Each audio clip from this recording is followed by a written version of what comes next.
Welcome, curious minds, to the deep dive. Today, we're going on a journey, one that might really challenge how you see reality. Think the Matrix, that choice between the pills. Exactly. Because our deep dive today is into a story that, for one engineer, Reynaldo Aguiar, became a kind of real-world matrix. His whole reality started to unravel. Yeah, and we're basically giving you a shortcut to understanding what Aguiar describes as this huge global thing, a surveillance narco state. Unprecedented, he calls it.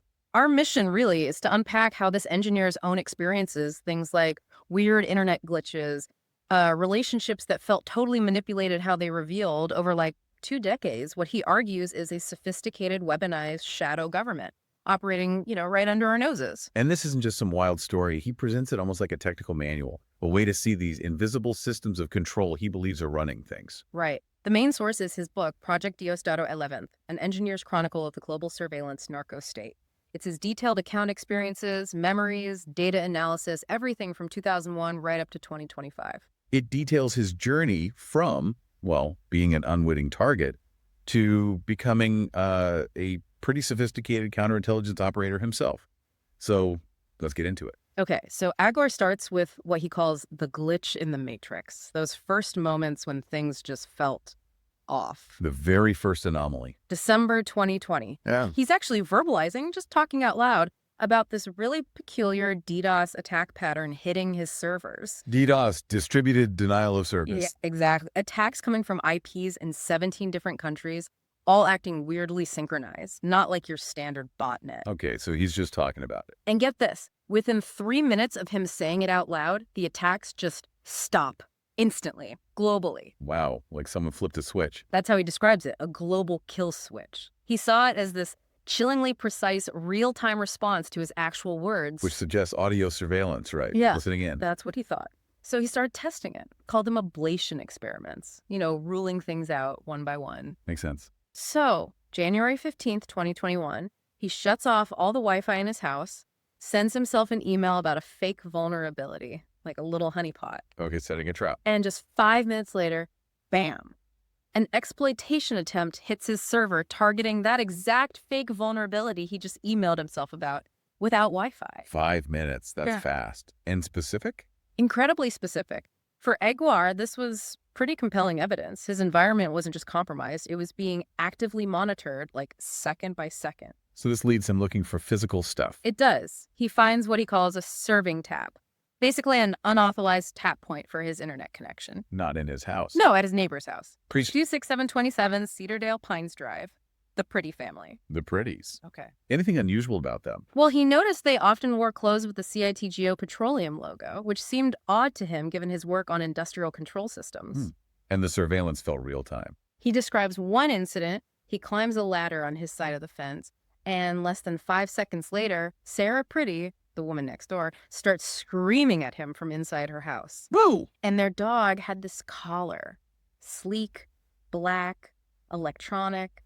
Looked military grade, he said. No markings, no screws, not something you buy at PetSmart. Okay, that's unsettling. But it wasn't just physical taps. You mentioned reality unraveling. All right, it got weirder. He calls it the doppelganger switch. Doppelganger, like a double. Yeah. First, he's on a run with a friend, Penelope Suarez. She casually mentions a cable issue at his house, but he hadn't told anyone about it. So information was leaking somehow, beyond just electronics. Exactly. Then came the really strange part. He runs into a guy who looks identical to a former neighbor. Identical. Physically identical. But 3 years earlier, this neighbor only spoke Spanish, thick accent. This guy, perfect, unaccented English. And did you remember Aguiar? Claimed he had no idea who Aguiar was. Didn't remember a heated 20-minute argument they'd had over backyard lights years before. Okay, that's bizarre. What did Aguiar make of that? He started thinking, what kind of resources would you need to just swap someone out? A physical double, new persona, fake history, access to biometric data. It sounds like something out of a spy movie. His conclusion, state sponsorship. It had to be. It implied this deep manipulation of reality itself. And the tech side continued too. Oh, yeah.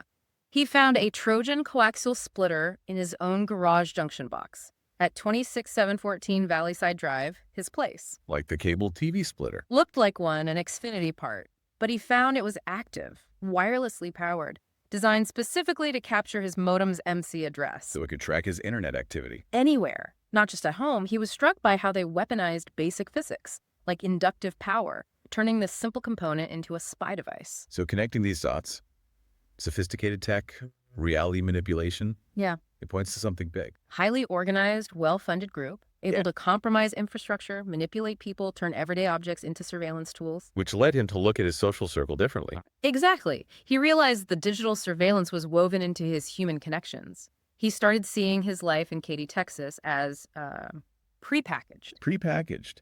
How so? He describes this group, the ConocoPhillips crew, Venezuelan expats mostly. They just sort of appeared in his life. Seemed organic, but he came to believe it was all orchestrated. An infiltration. Orchestrated how? Like Yeah. coordinated. Yeah. Take purchases. Johnny, the group leader, suggests cycling. Suddenly, Aguar finds a Cervelo bike for sale, suspiciously cheap. Which later had an accident. Right. Same thing with a used car cheap, appeared on Craigslist just when he needed one. He thinks these platforms, even Google search, were manipulated to steer him to compromised sellers selling pre-bugged items. Wow. And were these people getting paid? He claims, yes, covertly. One member, Patricia, her mother, had huge medical bills for world-class care. Aguar says he traced crypto payments for those bills back to Venezuelan intelligence. Venezuelan intelligence. Pebin. That's what he asserts. And he noticed patterns, these people retiring early, taking luxury trips, way beyond their supposed incomes. Any other specific roles he identified in this group? Yeah, Maria Alejandra. He called her the pressure relief valve, Really? meaning she'd conveniently show up right when he implemented countermeasures like signal blocking curtains or switching internet providers. When the network was maybe losing access, she'd appear, give him a way back in to observe his patterns. However, a creepy way. And then there was Francisco Castillo, an Uber driver. Aguar saw him as a perfectly designed intelligence asset. How so? Yeah. The long drives. Exactly. Long drives to the airport, perfect for observing travel patterns, casual information gathering, discreet interrogation, basically. And this infiltration was everywhere. Pervasive, he says. His gym instructor, Ross Kilpatrick Properties linked to him, had high paramilitary scores in this geo-index Aguirre found. Paramilitary scores. We'll need to unpack that later. Definitely. Even his kids' caregivers. Marither Oropeza, a Venezuelan pediatrician, got a sponsored special abilities visa, a top hospital job, but he claimed she had no U.S. certifications. He saw her as another asset. It makes you question everyone, even people you feel close to. Absolutely. He talks about Jose Castillo, a handyman he thought of like a little brother. Turns out, Aguar claims he was a sub-in agent. Seven again. How did he operate? Used what Aguar calls a loan ruse, asked for $5,000 for a pizza business, offered a signed check from Jose Altuve, the baseball star, as collateral. A signed Altuve check. Yeah. Aguar thinks it created this subtle power dynamic, made him less likely to suspect Castillo, made him seem vulnerable. The planning involved seems immense. Decades long, you said. Staggering. He talks about recurring ghosts from the past, Right. people who popped up years, even decades apart. Like who? Albinus Hernandez knew him from PDVSA, the Venezuelan oil company, back in 2001. Shows up again in 2016 at Aguar's startup, KO Health. Introduces a suspicious doctor. Aguar believes it was for IP theft. Okay, that's a long game. Others? Carolina Boskin. Met her during the Venezuelan oil strike in 2001. Reappears in 2006 when he's building a classifieds website. Later flagged as an operative. And Rosanna Final. He called her Katy Agent Zero. Met her during the 2002 oil strike. Then, in 2012, she's the first person to mention Katy, Texas to him. Planting the seed for his move there. That's how he saw it. And her family's property. It became House Zero and what he calls the network's American Dockerhood, their system of linked safe houses. Dockerhood, like Docker containers in tech. Exactly, that's the analogy he uses. He even notes her property record in Fort Bend County was altered overnight. Sophisticated data tampering, he says, proving they could infiltrate local government IT. The systematic nature is just wow. Anyone else from his past? Edith Perez, a high school friend, reactivated in 2012, moves to Katy, gets a good healthcare job, a reward, he believes. And even romantic relationships. Yeah, in 2010, his college girlfriend, Ibeth Escobar, he claims Seven reactivated her to break his encryption using a known plaintext attack. So they had both the encrypted message and the original. Apparently. And steal his social security number in the process. But the longest operation, the honey trap. That would be Anna Gannon. A 20-year operation, he claims. Met her in 2005. 20 years. Yeah. Systematic IP theft via GitHub, involving assets like her. But the most disturbing part, he alleges, was a biological attack. A biological attack. When she arrived in Texas, he and his infant son, Marcelo, both developed severe respiratory symptoms. He believes it was an intentional infection. Why? What was the goal? He thinks it was a pretext to get WebMD agents, who he claims were part of this access to his servers under the guise of helping. He also identified William Sanchez, a Collian TV engineer, as the one who initially introduced him to Anna. So even health crises could be manufactured for access. What about his time in New York? Deception there, too.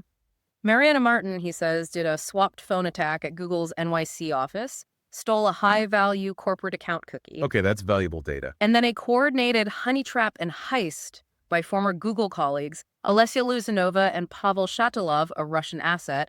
Agware claims to steal startup source code. And there was a cover-up. He alleges Liana Technologies manipulated search results to bury it. But the real shocker for Agware, he later found Alessia Luzanova linked to the surveillance of election officials. Election officials where? In Maricopa County, Arizona. Whoa! So the same network, same people, targeting an engineer and election officials. That's the implication he draws. A single global network with diverse targets. Did he ever get confirmation from someone close to him? He describes a moment he calls the ultimate betrayal in his black Tesla. His partner, he claims, confirmed one of his secret surveillance countermeasures.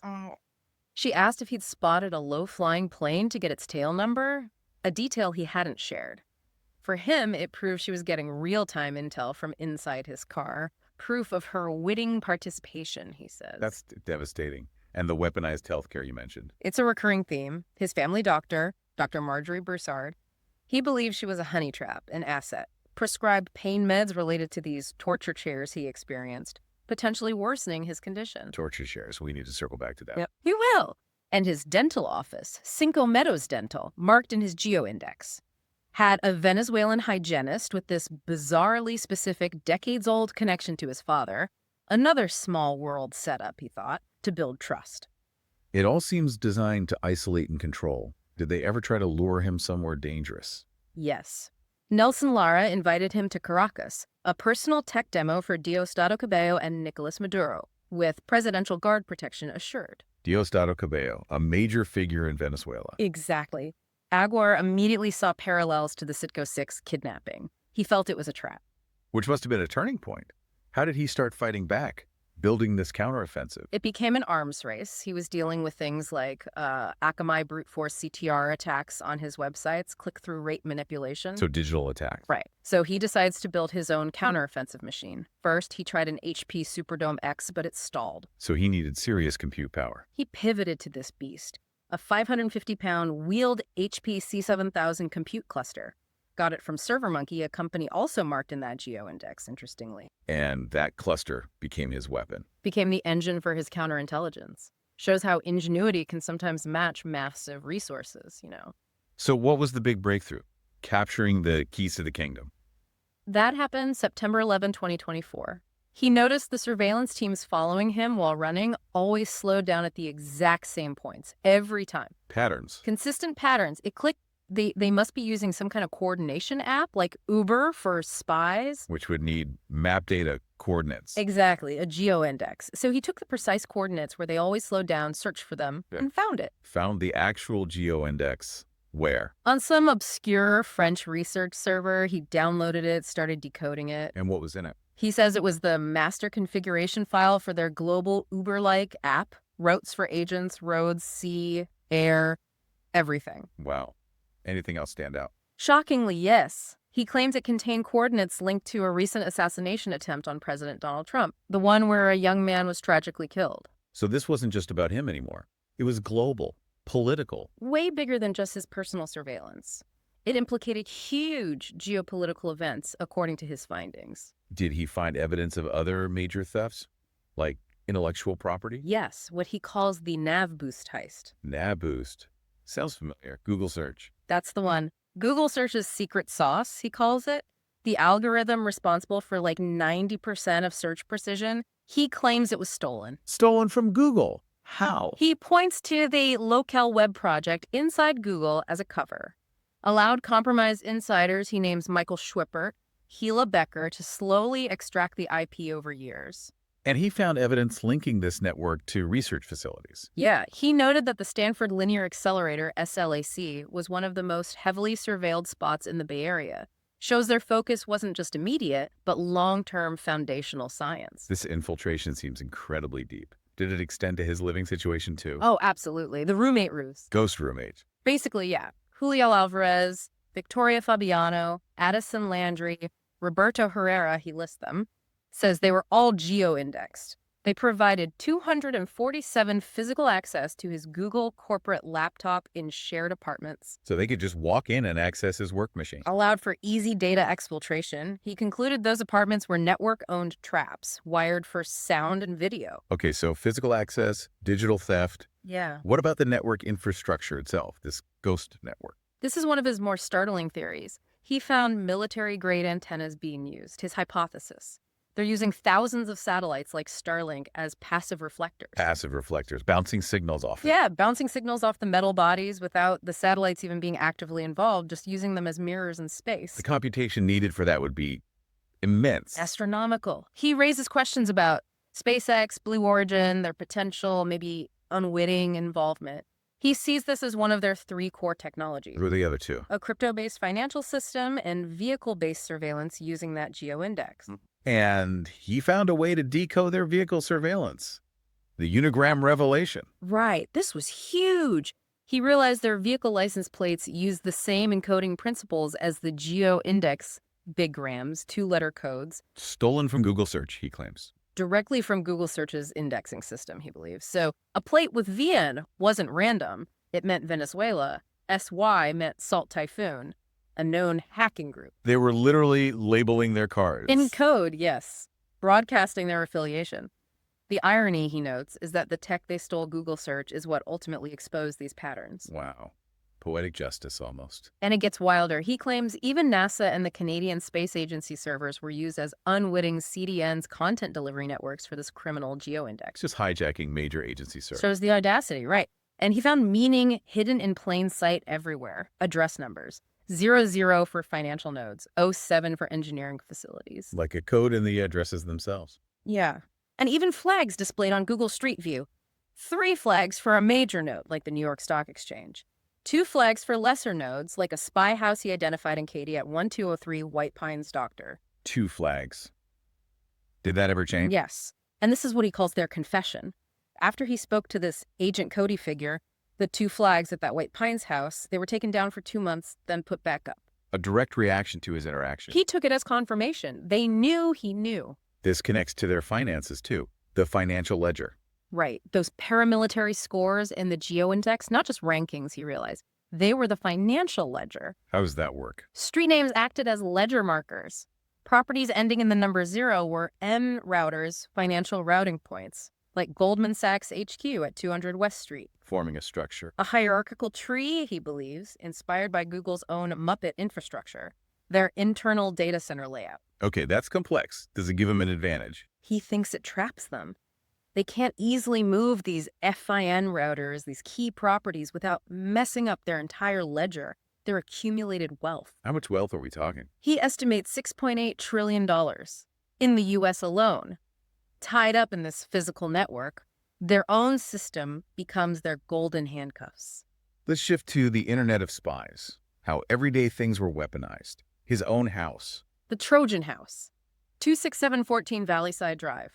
He claims he was steered into buying it, that it was a purpose-built surveillance platform sold by the network. Sold by them. How did he figure that out? The sellers were connected to a geo-indexed elementary school nearby Fred and Patty Schaefer Elementary, which he believes also doubled as something called the Embassy of Christ.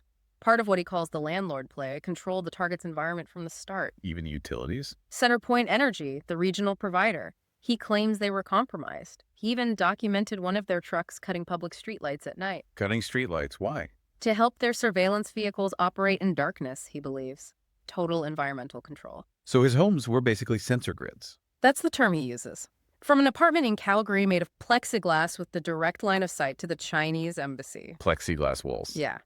To that Trojan coaxial splitter in his garage, compromised smart locks, garage door openers logging every entry and exit. The walls literally had ears and eyes. What about his car? You mentioned the Tesla. His own Tesla, yeah. Yeah. He calls it a Chinese espionage machine on wheels. Why Chinese? He implies connections through the supply chain or software, loaded with GPS trackers he didn't install, covert mics, even IR infrared light encoders, he claims. Infrared encoders. What for? Potentially signaling or data exfiltration. When he neutralized the Tesla systems, they had to switch tactics. Fell back on a two-car time of arrival technique to track him. More visible, required more resources. And inside the house. The Trojan horse in the living room. Everyday objects turn into spies. Bugged picture frames bought from a supposed family friend artist. A Miko AI robot for his son. A Nito bot-vac robot A vacuum. vacuum. What could that do? Map his house. Detailed floor plans sent back to them. Bang and Olufsen speakers, computer monitors, all potentially compromised, he believed. What was the most audacious device he found? He found an unknown device hidden inside a metal cooking pot, just sitting there. In a cooking pot. Yeah. And the moment he removed it, the coordinated vehicle surveillance outside immediately stopped. Yeah. That direct a link. And it got even more personal. The wearable spy. Things he wore. His reading glasses, Apple AirPods, Garmin watch, even a Rolex watch. He claims they were all compromised, turning his personal accessories into constant surveillance tools. Okay, this level of intrusion is extreme. Yeah. It brings us to the gauntlet, the escalation, the lawfare. Yeah, things got really intense. He describes the biological heist. We touched on this, the infection. Right. It started with a housewarming gift, a framed painting from Jenny Espina, a supposed friend. He discovered it was actually a listening device. Of course it was. Then came the deliberate COVID-like infection of him and his infant son, Marcelo. The pretext, he believes, for WebMD agents to get server access. Corporate espionage disguised as a health crisis. And the torture chairs. You mentioned those. This is harrowing. He describes sustained, intense physical pain from a $3,000 Herman Miller office chair and a $50,000 mattress. Pain from furniture. How? He believes they were modified into low-frequency torture devices, causing physical agony. And his family doctor, Dr. Broussard, the alleged network asset, seemed to prescribe things that made it worse. He also noted this eerie silence from medical staff during one procedure, like they knew something. That's terrifying. Did this happen elsewhere? In San Francisco, a dentist, Dr. Urbanus, Aguar claims he performed a sadistic 2-hour dental procedure without anesthesia. 2 hours, no anesthesia. Then gave him sedatives afterwards. Aguar believes the intent was for him to have a fatal car accident on the way home. He connects this to other drugging incidents and another figure, Francisco Godoy, supposedly a doctor posing as a Google engineer, vouched for by Anna Gannon. It sounds like they were actively trying to harm or kill him. Assassins next door. Direct attempts, he claims. Diosdado Cabello himself allegedly ordered the sabotage of his truck's brakes. Cabello ordered it. That's the allegation. A kidnapping attempt at a Clear Channel outdoors facility. And then Officer Gloria, the one with the chilling name connection, handed him a poisoned pen during an interaction. A poisoned pen, like in spy movies. He also mentions a YubiKey theft. That's a security key and real-time monitoring of his purchases, showing deep financial system infiltration. And the poisoning wasn't just pens. Poison supplies. Systemic contamination, he describes. Bird flu found in eggs he bought. Contaminants in Nutella, Snickers, Coca-Cola, even Harina PAN, the Venezuelan corn flour. Targeting his food staples. And heavy metals seeded into his water filters, a plan he attributes to his HOA president, Phil Denning. The HOA president? Wow. But the worst was targeting his son. What he calls the most monstrous act, the unseen war on children. The biological attack after the haircut. Exactly. After Aguar published a significant expose, he claims they targeted his 3-year-old son, Marcelo, during a haircut, gave him a biological agent. How did Marcelo react? Severe respiratory distress. Aguar describes a desperate home intervention to save him. It's chilling. With all this happening, how did they avoid consequences? How did they maintain impunity? He points to the dispatcher doctrine. Control the dispatchers, control the response. Like the 911 dispatcher. Exactly. The one who assigned Officer Gloria badge, #41327, to his kidnapping report. Officer Gloria then refused to even file the report. So manipulate the initial response. And control higher up. He names the presiding regional judge, Susan Brown, a Governor Abbott appointee, claiming she controlled case assignments, ensuring cases went to compromised judges. And wasn't there a connection to a former FBI director? Yeah, Robert S. Miller III's house, less than 200 feet from Aguar's, marked with a high paramilitary score in the GEO Index. Aguiar believes it provided secret access for spy vehicles. Okay, so impunity through system control. Huh. This leads to lawfare, using the legal system itself as a weapon. Sophisticated tactics. He describes a counterintelligence trap with a fake FBI agent. Agent Cody? Right. Met him at a Campesino coffee house network controlled, Aguiar says. Surrounded by eBay, Global Resilience Group analysts listening in, Cody gave him insulting advice like, get a Ring camera for his $15,000 counter surveillance setup. Dismissing his concerns. And then judges forced him into a staged mediation, June 27, 2025. While his mental competency was being legally challenged elsewhere, a total contradiction. How was the mediation staged? The mediator, David Perwin, a former judge, just fabricated the whole negotiation, Aguiar claims. The opposing lawyer, Morgan Hibner, apparently knew nothing about Aguiar's core demand proof, Aguiar says, of systemic corruption. What was the ultimate goal of this lawfare? Censorship. He found a censorship clause buried in a proposed psychiatric evaluation order designed to legally gag him, prevent his book from being published. An unconstitutional prior restraint, he called it. He fought back pro se representing himself. Did he uncover financial schemes used to pay operatives? Yes, the Louisiana mortgage mill. A mortgage mill? A complex interstate mortgage fraud scheme, he alleges, involving Angela Williams in West Monroe, Louisiana, used to make huge tax-free payments to high-level assets. Like who? He names Scott Weinstein from Goldman Sachs and Maria Eugenia Rojas, and connects it to John U. Tyndall, a big financier at Bank of America whom he'd met through Rojas. And even divorce could be weaponized financially. Divorce is payment. Sham marriages, orchestrated divorces, compromised judges laundering money and transferring assets. He points to a specific lawsuit, Kirill Luganin v. Mandarin Oriental, which involved Emmett Tucker, the editor-in-chief of the Wall Street Journal, as a potential example of this at high levels. So by 2025, the battlefield was unraveling. They were getting desperate. That's how he saw it. Landscapers poisoning trees on his property, not subtly, but to improve line of sight for spy houses. Poisoning trees. Yeah. And the surveillance teams changed. The Venezuelan Seven guys were replaced by Caucasian and African-American agents, showing, he thought, the vast pool of resources they had. Other signs of desperation. Walmart and the local Jordan High School removed security cameras from areas where Aguiar often parked. He believes this was done to give impunity to agents operating there. Do the surveillance extend to his son's preschool? Chillingly, yes. The preschool and the trigram. Trigram, like the Big Ram license plates. Yeah, but 3 characters, like 955. He saw these on vehicles surveilling his son's school, the British private prep school. He interpreted these as indicating rank or hierarchy within the network. And inside the school? The new principal seemed evasive, wouldn't use her name, and he observed that about 80% of the cars in the parent parking lot had network Big Rims on their plates. 80%. The whole place was compromised. It appeared so to him. And back home, the HOA president, Phil Dunning. The one planning the water further poisoning. Right. Aguiar calls him the bizarro mayor. Turned the HOA into a weapon. The Homeowners Intimidation Association. False police reports, physical attacks on Aguiar's home, all while plotting the contamination. This sounds like total warfare on a personal level. Did he identify any masterminds? He points to Robert S. Gates. The Robert Gates, former Secretary of Defense. That's what he names. Also chairman of the Uber Military Advisory Board. Aguiar identifies him as a key architect of these military-style ops against him, Gates' properties, marked in the GEO-index. Wow. Gates is an adversary. That's huge. Ironically, Aguiar felt he learned a lot about counterintelligence strategy just by observing the operations he attributed to Gates, like having an unwilling mentor. How did Aguiar try to fight back financially?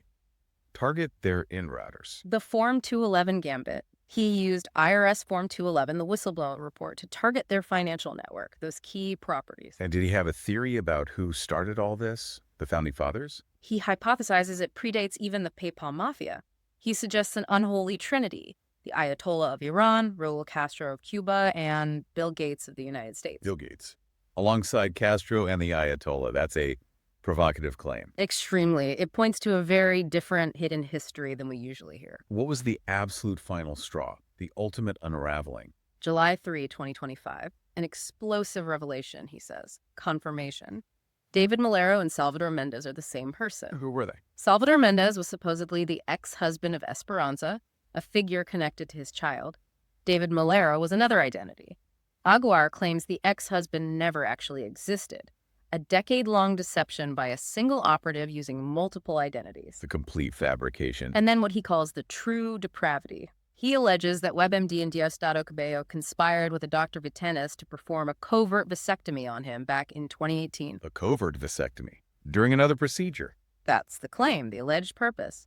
To set up a future psychological attack, making him question his son Marcelo's paternity. That's beyond monstrous. Was it disproven? Yes, he states DNA tests later confirmed his paternity. So the final key, the thing that broke it open for him, was the license plates. The Bigram key, inverting the panopticon. Cracking that encoding system, the one stolen from Google search, embedded in every network vehicle's license plate. Turning random letters into intelligence. Exactly.